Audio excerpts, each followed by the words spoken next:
What's the most bizarre historical fact you know? The most isolated tree in the world was in the Sahara Desert. It was hundreds of miles from any other tree. Its roots extended hundreds of feet down to water. In the 1970s it was hit and destroyed by a drunk driver. Imagine being the guy that hit the tree with your car. When the state of Ohio had only 2 cars in it, they got in a head-on collision. Henrik Ibsen was a Norwegian playwright who suffered a stroke. One day, his nurse suggested his condition was improving, to which he responded verbatim, "On the contrary," and promptly died. I stole this from a book called The Encyclopedia of Useless Information. I've said this before, but the first troops captured at Normandy were actually Koreans. The Japanese had pressed them into service against the Russians, who captured them and pressed them into service against the Germans, who captured them and pressed them into service against the Brits and Americans. In the year 892, Sigurd the Mighty of Orkney was feeling pretty proud of himself after killing his foe, Melbrigd. So proud, in fact, that he cut off Brigd's head and strapped it to his horse's saddle. Unfortunately for Sigurd, he sat in such a way that caused Brigd's teeth to rub against his legs and create an open wound. The wound became infected, and Sigurd eventually died as a result. The youngest person to ever give birth was a 5-year-old girl. Her name is Lina Marcela Medina de Gerardo, and she is still alive today. Her son died in his 40s, so she actually outlived the child she gave birth to. To make matters worse, her father is suspected to have fathered the child. That was a confusing and creepy sentence to write. During WWI, a German armed merchant cruiser called SMS Cap Trafalgar disguised herself as a British converted ocean liner, RMS Carmania, to infiltrate and sink British supply convoys. But not long after leaving port she ran into the actual RMS Carmania, who sunk her after a battle lasting several hours. Though Carmania was only barely still afloat herself. There's also accounts that state Carmania was coincidentally disguised as Cap Trafalgar at the same time. But that's unsubstantiated and likely made up to make the story even more bizarre. The first US conscript of WWI was the father of the first US conscript of WWII. Conscripts were chosen at random for both wars. Vikings went as far as modern-day Morocco to fight as mercenaries. The Byzantine emperor had his Varangian Guard, personal bodyguard, composed mainly of Norsemen. Harald the Great traveled the rivers of Russia to join the Varangian Guard. He raided the length and breadth of the Mediterranean before returning to the north and make himself king of 2 nations by right of blood and battle. Then he invaded England and became the second of 3 kings to die in that land in that year. His life was basically a metal album, only without the slow and quiet bits. In 1767, when British Captain Samuel Wallis journeyed to Tahiti to trade, his crew found that the natives would exchange iron for sex. As a result, the crew began prying iron nails and fittings from anything they could find. To the point Scott had to end the trip early because the crew had begun to remove the nails from the deck boards and beams, literally taking the ship apart in harbor. George Washington spent roughly 15% of his money on liquor. During the Apollo 8 flight, astronaut Commander Frank Borman came down with a stomach bug and ended up vomiting and shitting himself at the same time. There was barf and diarrhea floating around the space capsule, and the other astronauts had to put on gas masks to block the stench while they cleaned it up. In a similar vein, on a space mission, I can't remember which one, before vacuum toilets were invented, a crew member took a shit and didn't bag it up, resulting in a fat log floating about the cabin. On the mission transcript you can see that there was a discussion about who did it, and no one ever owned up. The Anglo-Zanzibar War is the shortest military conflict in history, lasting 38 to 45 minutes. I learned this recently from a TV show that had nothing to do with history. One of my favorite ones is the fact that Kim Jong-il was a big movie buff, and at some point he was just fed up with shitty North Korean films, so he just ordered this director from South Korea to be kidnapped so they could have cooler films. Pulgassery, the story about how that movie got made, and the resulting escape would make a great movie in and of itself. Mary Queen of Scots had a croquet mallet fashioned from a petrified narwhal horn. She never lost a game using it. Albert Einstein was offered the presidency of Israel on November 17, 1952. Following the death of Israel's first president, Chaim Weizmann, he declined, saying he lacked the natural aptitude and the experience to deal properly with people to do the job. When FDR died in office, the Manhattan Project, atomic bomb, was so secret that his vice president didn't even know about it, and upon taking oath Truman had to be briefed on the existence of the bomb. I just learned today from my 80-year-old friend that his dad worked on the Manhattan Project. He told me that this dad would leave for days at a time and couldn't tell his wife. The FBI, my friend said, maybe it was a similar agency? CIA showed up one day to question the wife to see if she knew where her husband was. They were trying to find out if the husband had been sharing secrets. She told them she didn't know anything. This ultimately kicked off the destruction of their marriage. She had no idea what to think about what her husband was wrapped up in, and he couldn't tell his wife until years later. By then it was too late for their marriage to recover. Friend said dad worked with uranium, but had no health effects as a result. He was in metallurgy by background. My grandfather worked at, I believe, Area 51 during the Cold War as an engine designer for spy planes. You could probably guess which one. My grandmother talks about Fed stopping in to do the same sort of interviews, but also that they spent a week or two doing in-depth ones before he was accepted to the project. To this day he has yet to tell us if it was actually at Area 51. But I can't think of another place at the time with a long enough runway. He's 86 now, and I would love to hear the whole story before he dies. Edit, I'm bad at the English thing. Martin Luther hallucinated demons in the bathroom all the time. The Polish army tamed a bear and gave it a rank. A survivor of the Titanic managed to survive 5 hours in the freezing water, only to meet his demise later in life by drowning in a shallow pond. It was once common to sell you Peter tanners. They used it to soften hides to make clothing. One pope dug up the previous pope's corpse and put it on trial for corruption. Found it guilty and threw 3 of his finger bones into a river. The most expensive opera costume of all time was worn by Adele in a party at Covent Garden in 1895. It was worth 15 million.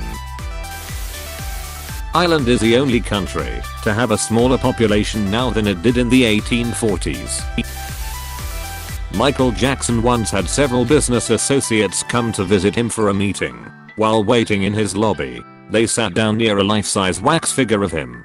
After an hour or so of waiting, the statue jumped at them, freaking them out. Michael Jackson had pretended to be a statue of himself for over an hour to scare these guys waiting in his lobby. I wonder if he caught them talking any smack about him. I was thinking this is probably the main reason he did it in the first place. A cat supposedly survived the sinking of the Bismarck and went on to survive 2 more sinkings. Very oversimplified. For more info look up Unsinkable Sam. In England during WWII, there were certain regiments that were tasked with making fake airplanes out of wood and painting them to look like the real thing. This was to confuse the Luftwaffe as to where real airfields were, and so they would bomb the wrong place. One of many stories from my granddad and great uncle. In March 1941, a man from a small town of Peresin, Serbia, at that time, a part of Yugoslavia, bragged about how he sent a telegram to Hitler telling him to keep his hands away from Serbia/Yugoslavia unless he wants to get his ass kicked. Of course, nobody believed him. Then, less than a month later, Nazi Germany invades Yugoslavia. They enter Peresin, find that man, and execute him in public. It turns out he was not lying. Edit, I stand corrected. He was in fact taken to a concentration camp. Switzerland has accidentally invaded Liechtenstein 3 times. Accidentally, once is an accident, twice is a coincidence, 3 times? That's a pattern. In the 13th century, Pope Gregory IX basically declared war on the cats of the world. The man who survived both of the atomic bomb attacks on Japan, Tsutomu Yamaguchi/Zazero, was on a business trip in Hiroshima on August 6, 1945, when the first bomb was dropped. Being no more than 2 miles away from ground zero, he suffered multiple injuries, but survived. He eventually managed to leave the city by train to return to his home in Nagasaki. On August 9th, Yamaguchi showed up to work and was telling his bosses about his ordeal in Hiroshima when the second bomb was dropped. Although he was a similar distance away from the second blast as he was from the first, Yamaguchi miraculously survived again. Ketchup was sold in the 1830s as medicine. It was sold as a cure for indigestion. Ketchup, at the time catsup, was originally mushroom based as well. Tomatoes were relatively late to the catsup party. Bodies of victims who had died from plague were used as biological weapons during the Middle Ages. During the siege of Kaffa, bodies of plague victims were catapulted over the city walls to infect the inhabitants by the invading Mongol army. Tampons used to be soaked in opium to relieve pain. Giles D. Race, Joan of Arc's right-hand man and hero of the 100 Years' War, was executed and had his reputation ruined when it came out that he had been raping and murdering hundreds of children. But to this day almost no one knows that he was more than likely innocent, and was even retrieved and cleared of wrongdoing in France in 1992.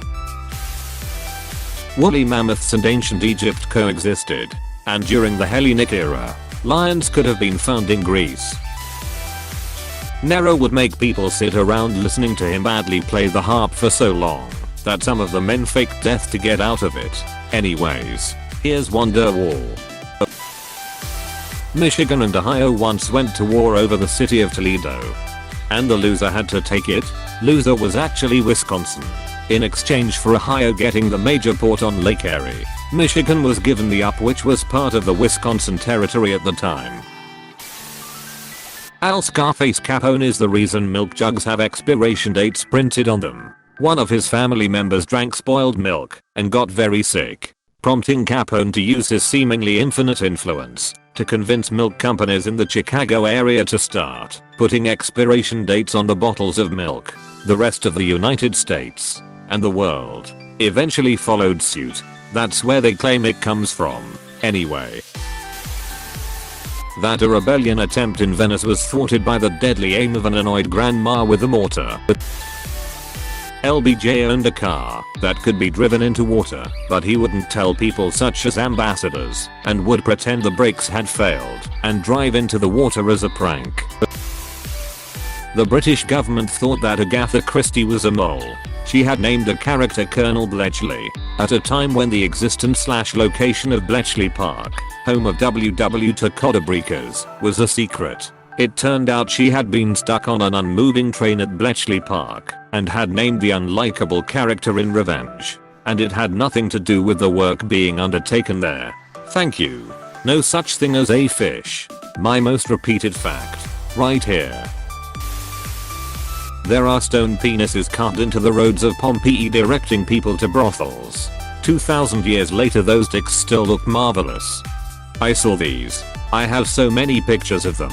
Also, the first brothel there is still standing, including frescoes on the walls that functioned like menus for patrons. The souvenirs all around Pompeii are basically just dicks with wings. It's a phallic themed paradise. Napoleon had a marshal named Bernadette. Napoleon had a relationship with Bernadette's wife before they married. Napoleon likes to remind him that he had anal sex with his wife before they married just to piss him off. Bernadette would later quit and become the king of Sweden and fight against Napoleon. Learned this from my Napoleon history professor in college. Gary Norman is 2 weeks older than Gary Oldman. George Washington never knew dinosaurs existed. Coffee was popularized in the Ottoman Empire and for a long time was banned in Europe as a satanic drink. That is, until Pope Clement VIII drank a cup, liked it, and reportedly said this Satan's drink is so delicious that it would be a pity to let the infidels have exclusive use of it. Apostrophe. A decree allowed Icelanders to kill people from the Basque country that set foot in the West Fjords region. Because of some kerfuffle in the 1600s, they got around to removing that in 2015. The word twerk has been in use since 1820. Isaac Newton led to investigations into Britain's most successful forger in his capacity as head of the Royal Mint. That forger's first job in London was making big clocks with dildos on them. In the 90s following the fall of the Soviet Union, they were low on cash. Therefore Pepsi accepted 17 submarines, a frigate, cruiser and destroyer as payment for their products, giving PepsiCo one of the largest navies in the world at the time. On December 7th, 1941, the old destroyer Russ Ward, under the command of William Outerbridge, fired America's first shot of WW2 when it sank a Japanese midget submarine attempting to sneak into Pearl Harbor. Exactly 3 years later, on December 7th, 1944, the Ward was fatally damaged by a kamikaze and had to be abandoned. A nearby destroyer, the US O'Brien, moved in to rescue survivors and to scuttle the Ward. The man commanding the O'Brien, William Outerbridge. Fidel Castro loves milk and other dairy products so much he got into an argument with a French ambassador over who had better cheese. Towards the end of WWII, when Germany was falling apart, they had POWs farming turnips which were used to create a biofuel to run trucks on. Sex workers used to hide evidence of STDs by wearing a merkin, which is basically a wig for the lady parts. It also hid the fact that they shaved to get rid of pubic lice. Sometimes they were just used for decoration though, so your mom actually isn't lying when she says that. Hey, thanks for watching, and don't forget to subscribe.